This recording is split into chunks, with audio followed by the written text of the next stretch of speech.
ವಸ್ತುನಿಷ್ಠತೆ, ವಿಶ್ವಾಸಾರ್ಹತೆ, ನಿಖರತೆಗಾಗಿ ನೋಡ್ತಾ ಇರಿ ನ್ಯೂಸ್ ಪುತ್ತೂರು, ಜನಮನದ ಪ್ರತಿಧ್ವನಿ. ನಮಸ್ಕಾರ, ನೀವು ನೋಡ್ತಾ ಇದ್ದೀರಾ ನ್ಯೂಸ್ ಪುತ್ತೂರು, ಜನಮನದ ಪ್ರತಿಧ್ವನಿ. ನಾನು ಶ್ರೀಮಾ. ಇಂದಿನ ಪ್ರಮುಖ ಸುದ್ದಿಗಳು.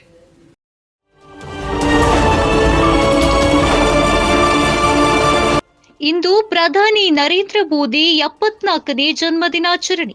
ತಾಲೂಕಿನ ವಿವಿಧ ದೇವಸ್ಥಾನಗಳಲ್ಲಿ ಬಿಜೆಪಿ ವತಿಯಿಂದ ವಿಶೇಷ ಪ್ರಾರ್ಥನೆ. ಮೋದಿ ಹುಟ್ಟುಹಬ್ಬದ ಪ್ರಯುಕ್ತ ಪುತ್ತೂರು ಬಿಜೆಪಿ ವತಿಯಿಂದ ಶ್ರೀ ಮಹಾಲಿಂಗೇಶ್ವರ ದೇವಸ್ಥಾನದಲ್ಲಿ ಇಂದು ವಿಶೇಷ ಪೂಜೆ ನಡೆಯಿತು. ಬಿಜೆಪಿ ಮುಖಂಡರು ಸಹಿತ ಕಾರ್ಯಕರ್ತರು ಶ್ರೀ ದೇವಸ್ಥಾನದ ಗರ್ಭಗುಡಿಯಲ್ಲಿ ಪ್ರಾರ್ಥನೆ ನೆರವೇರಿಸಿ ಬಳಿಕ ವಿಶೇಷ ಪೂಜೆ ಸಲ್ಲಿಸಿದರು. ಈ ಸಂದರ್ಭದಲ್ಲಿ ಮಾಜಿ ಶಾಸಕ ಸಂಜೀವ ಮಠಂದೂರು ಸಹಿತ ಬಿಜೆಪಿ ಮುಖಂಡರು, ಕಾರ್ಯಕರ್ತರು, ಗಣ್ಯರು ಉಪಸ್ಥಿತರಿದ್ದರು. ಸವಣೂರಿನಲ್ಲಿ ಬಿಜೆಪಿ ಬೂತ್ ಸಮಿತಿ 66 ಮೊಗರು ಹಾಗೂ 65 ಸವಣೂರು ಜಂಟಿ ಆಶ್ರಯದಲ್ಲಿ ಪ್ರಧಾನಿ ನರೇಂದ್ರ ಮೋದಿಯವರ 74ನೇ ಜನ್ಮದಿನಾಚರಣೆಯ ಅಂಗವಾಗಿ ಸವಣೂರು ಗ್ರಾಮದ ಮುಗೇರು ಶ್ರೀ ವಿಷ್ಣುಮೂರ್ತಿ ದೇವಸ್ಥಾನದಲ್ಲಿ ವಿಶೇಷ ಪ್ರಾರ್ಥನೆ ಸಲ್ಲಿಸಲಾಯಿತು. ಮೋದಿ ಅವರ ಆರೋಗ್ಯ ವೃದ್ಧಿ ಹಾಗೂ ಮೋದಿ ಹುದ್ದೆಯಲ್ಲಿ ಆಡಳಿತ ನಡೆಸಲು ಇನ್ನೂ ಹೆಚ್ಚಿನ ಶಕ್ತಿ ಸಿಗಲು ಪ್ರಾರ್ಥನೆಯೊಂದಿಗೆ ದೇವರಿಗೆ ಪೂಜಾ ಕಾರ್ಯಕ್ರಮಗಳನ್ನು ಹಮ್ಮಿಕೊಳ್ಳಲಾಯಿತು.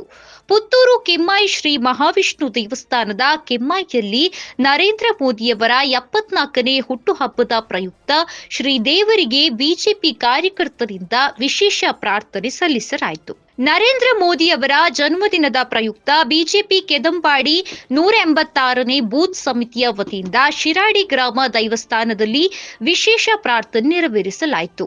ಬಿಜೆಪಿ ಮುಖಂಡರು ಪ್ರಾರ್ಥನೆ ಸಲ್ಲಿಸಿ ವಿಶೇಷ ಸೇವೆ ಸಲ್ಲಿಸಿದರು.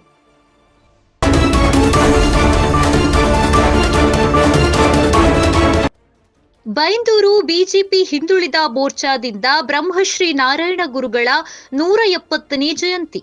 ಬಿಜೆಪಿ ಬೈಂದೂರು ಮಂಡಲ ಹಿಂದುಳಿದ ವರ್ಗಗಳ ಮೋರ್ಚಾ ವತಿಯಿಂದ ಆಯೋಜಿಸಿದ್ದ ಬ್ರಹ್ಮಶ್ರೀ ನಾರಾಯಣ ಗುರುಗಳ 170ನೇ ವರ್ಷದ ಜಯಂತಿ ಜಿಲ್ಲೆಯ ಬೈಂದೂರು ತಾಲೂಕಿನ ನಾಗೂರಿನಲ್ಲಿರುವ ಮಹಾಲಸ ಕಲ್ಚರಲ್ ಹಾಲ್ ಸಭಾಂಗಣದಲ್ಲಿ ಅದ್ದೂರಿಯಿಂದ ಜರುಗಿತು. ಸಮಾರಂಭದಲ್ಲಿ ರಾಜಕೀಯ ಕ್ಷೇತ್ರದ ಗಣ್ಯರನ್ನ ಸನ್ಮಾನಿಸಲಾಯಿತು.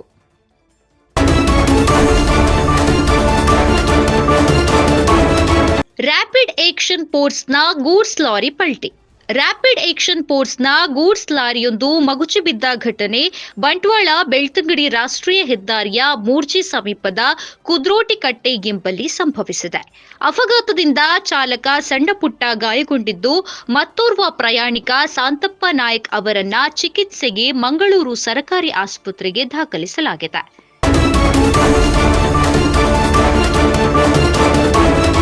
ಕರಾವಳಿಗೆ ಅನುದಾನ ಬಿಡುಗಡೆ ಮಾಡದೆ ತಾರತಮ್ಯ ಎಂದು ಸುನಿಲ್ ಕುಮಾರ್ ಆರೋಪ. ಕರಾವಳಿಯ 3 ಜಿಲ್ಲೆಗಳನ್ನ ಕಾಂಗ್ರೆಸ್ ಸರ್ಕಾರ ಸಂಪೂರ್ಣ ನಿರ್ಲಕ್ಷ್ಯ ಮಾಡಿದ್ದು, ₹1 ಅನುದಾನ ಬಿಡುಗಡೆ ಮಾಡಿಲ್ಲ. ಬಿಜೆಪಿ ಶಾಸಕರು ಇದ್ದಾರೆ ಎಂಬ ಕಾರಣಕ್ಕೆ ಜಿಲ್ಲಾಡಳಿತ ನಿರಂತರ ಅಸಹಕಾರ ನೀಡುತ್ತಿದೆ ಎಂದು ಬಿಜೆಪಿ ಕಾರ್ಯದರ್ಶಿ ಕಾರ್ಕಳದ ಶಾಸಕ ಸುನಿಲ್ ಕುಮಾರ್ ಆರೋಪಿಸಿದ್ದಾರೆ. ಉಡುಪಿ ಜಿಲ್ಲೆಯ 5 ಕ್ಷೇತ್ರಗಳಿಗೆ ಕಾಂಗ್ರೆಸ್ ಸರ್ಕಾರ ಅನುದಾನ ನೀಡದೆ ಸಂಪೂರ್ಣವಾಗಿ ನಿರ್ಲಕ್ಷಿಸಿದೆ. ಕರಾವಳಿಗೆ ಮಾಡುತ್ತಿರುವ ತಾರತಮ್ಯವನ್ನ 10 ದಿನದೊಳಗೆ ಸರಿಪಡಿಸದಿದ್ದರೆ ಅನುದಾನಕ್ಕೆ ಆಗ್ರಹಿಸಿ ಮುಖ್ಯಮಂತ್ರಿಗಳ ಮನೆ ಮುಂದೆ ಧರಣಿ ಕೂರುವುದಾಗಿ ಬಿಜೆಪಿಯ ಶಾಸಕರು ಎಚ್ಚರಿಕೆ ನೀಡಿದ್ದಾರೆ.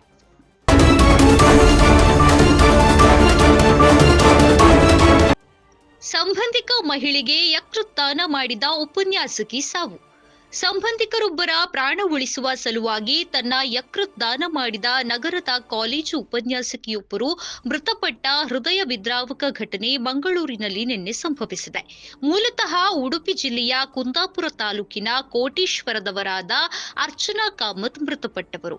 69 ವರ್ಷ ಸಂಬಂಧಿಕ ಮಹಿಳೆಗೆ ಯಕೃತ್ತಿನ ಕಸಿಗೆ ದಾನಿಯಾಗಲು ಬಯಸಿದ್ದ 34 ವರ್ಷದ ಅರ್ಚನಾ ಕಾಮತ್ ಅವರು ಯಕೃತ್ ದಾನ ಬಳಿಕ ಮಂಗಳೂರಿನ ಆಸ್ಪತ್ರೆಗೆ ದಾಖಲಾಗಿದ್ದರು.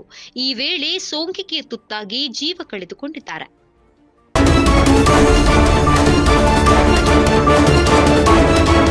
ನೇಣು ಬಿಗಿದು ಆತ್ಮಹತ್ಯೆ.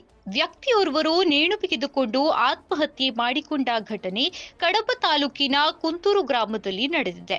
ಕುಂತೂರು ಗ್ರಾಮದ ಬಾಚಡ್ಕ ನಿವಾಸಿ ಅಣ್ಣಿಗೌಡ ಆತ್ಮಹತ್ಯೆ ಮಾಡಿಕೊಂಡವರು. ಪ್ರತಿದಿನದ ಸುದ್ದಿಗಳಿಗಾಗಿ ನೋಡ್ತಾ ಇರಿ ನ್ಯೂಸ್ ಪುತ್ತೂರು, ಜನಮನದ ಪ್ರತಿಧ್ವನಿ. ಧನ್ಯವಾದಗಳು.